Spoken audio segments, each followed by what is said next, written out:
After over an entire decade marinating in your gamer gunk and like 5 different remasters of GTA 5, Rockstar Games finally came out with a trailer for GTA 6.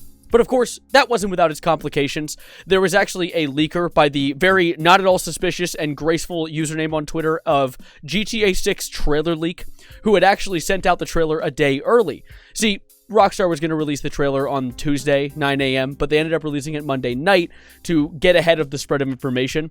But alongside that, the guy who had actually released it had gotten his account obliterated.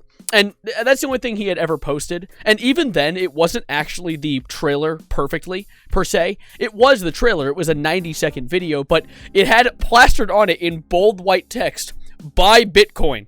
Now, I don't know about you, but I'm getting the vibe this guy's trying to sell me something. But, of course, a day after this entire thing went down, there was a new video that had gone viral about a police raid that had gone terribly wrong on a house. So, allow me to show you this not at all related video about a police raid where a house ended up, let's just say it didn't survive the situation. Here we are at the scene of the crime with multiple cop cars in the middle of this guy's yard. And you might know what's about to happen next, but if you don't, then I'm not going to say anything. I just want you to truly experience this for the first time.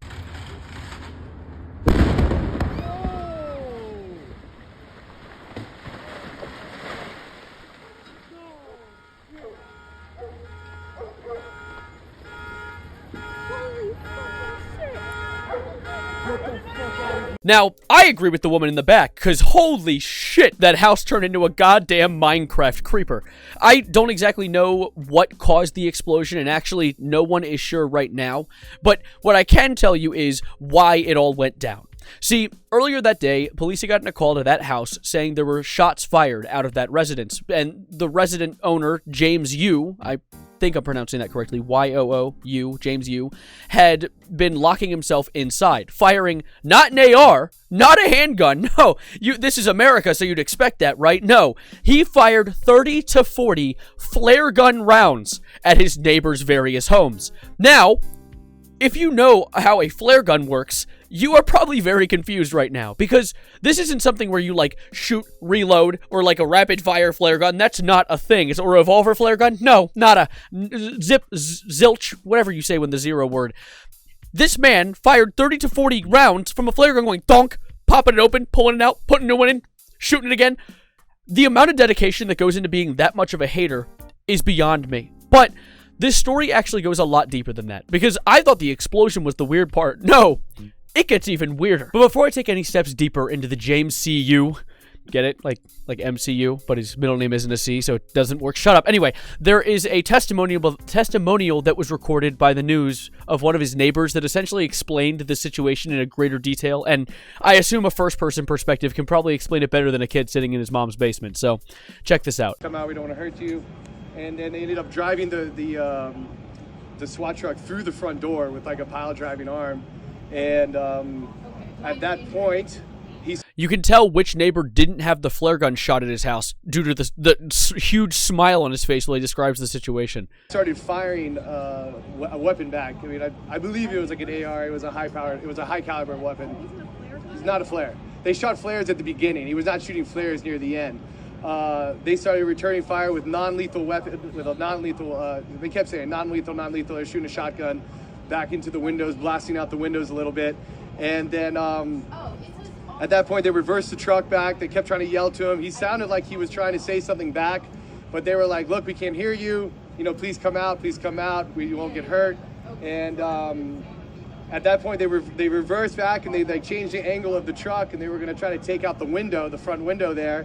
Tell them to back up from the window, and at that point they were driving forward to the window, and that's when the whole place went up. Now, while we don't exactly know why the explosion happened, there was evidence of a supposed gas leak that was happening within James's house. Now, we don't know if that's intentional or not. He might have accidentally blown that up with the hundreds of flares that he had stored in his house like a goddamn Fallout 4 inventory, but there is a lot of weird stuff that I've seen regarding James as a character.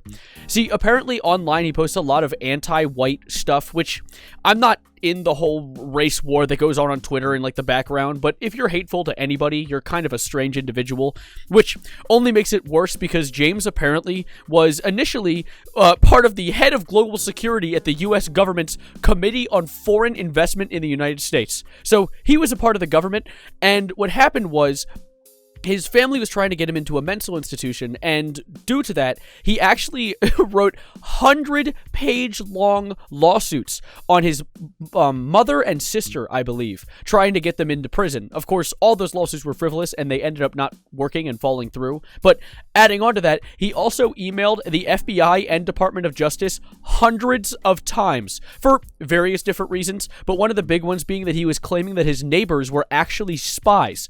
Spies from social media, and also spies for other governments. So, as you can tell, James as a character wasn't exactly the most put together. You could say his Lego brick was missing a few pieces. There were some pretty crazy posts that were seen on his Facebook, like one right here where it's like, December 1st, 2023. This is my next door neighbor at, and then it's like Walter White's address, not really. Currently known as Lance Blank, if that is his bona fide name. He drives a white Jeep. I allege and believe he and his wife, currently known as Jamie, and his 2 children, ages approximately 14 and 7, are spies. Hi, I just popping in while editing this because I had a thought that I should have included in the video but didn't think of until after, and that is, where, in what universe can a 7-year-old be a spy? He writes down that he says that Jamie, his wife, and his 2 children, the 14 and 7-year-old, are spies. And I know there's, like, history of, like, spy families and stuff like that, but first of all, the chances of a 7-year-old being a spy and not saying anything is kind of crazy.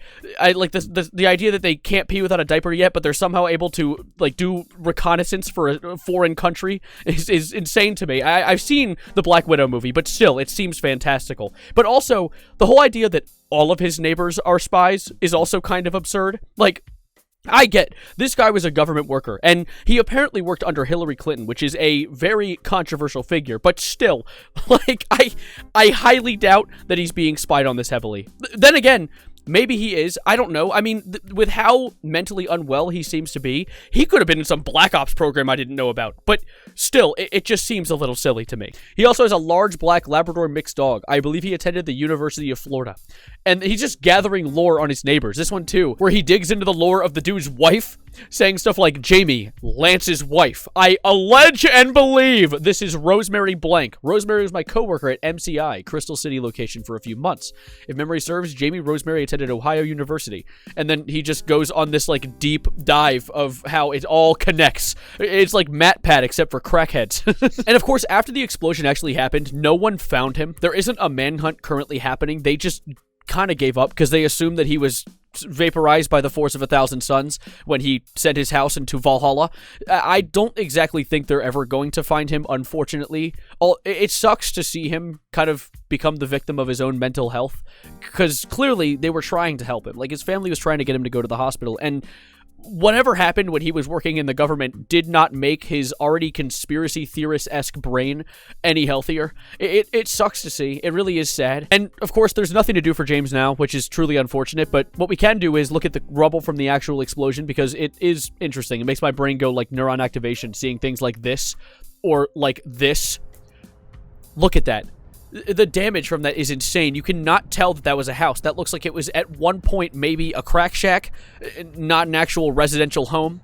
There's also some footage of, like, the tiles from the top of the house in the neighbor's trees. It's just insane. I don't know what could have caused such a massively large explosion, but whatever it was, it did the job. Of course, luckily, no one was hurt. There was not a single officer that was actually game ended in this situation. There were some minor injuries, but luckily everyone left with their lives, aside from supposedly James Yu himself. But aside from that, that's essentially where the situation lies. By the way, I don't know if the joke in the beginning of the video went over somebody's head. This isn't related to the Rockstar Games situation.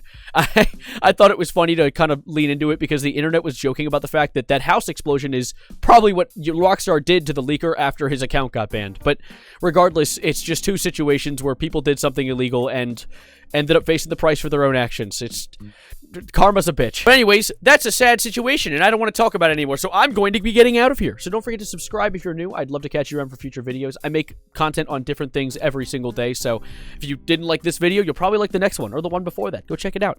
And of course, like the video. You can catch me on your homepage more often, and as I said just a second ago, subscribe. Do it. Come on. And I'll give you guys the song of the day, because just like James Yu, I'm a little high-strung after all that. So you're going to listen to High Strung by Atwood. I'm going to add to the Songs of the Day playlist you can find linked in the description below. That's a thing, by the way. The playlist that I tell you guys about every day, that's actually a thing I link. So if any of you want to go like that on Spotify, that's kind of cool. I don't know, I have like 11 likes on it so far. So if anyone wants to add to that, that'd be swag as fuck. But thank you guys for being here. I'm going to hop out of here now. And as always, adios, arrivederci, goodbye, good night. And excuse me while I go activate the gas tank in my backyard.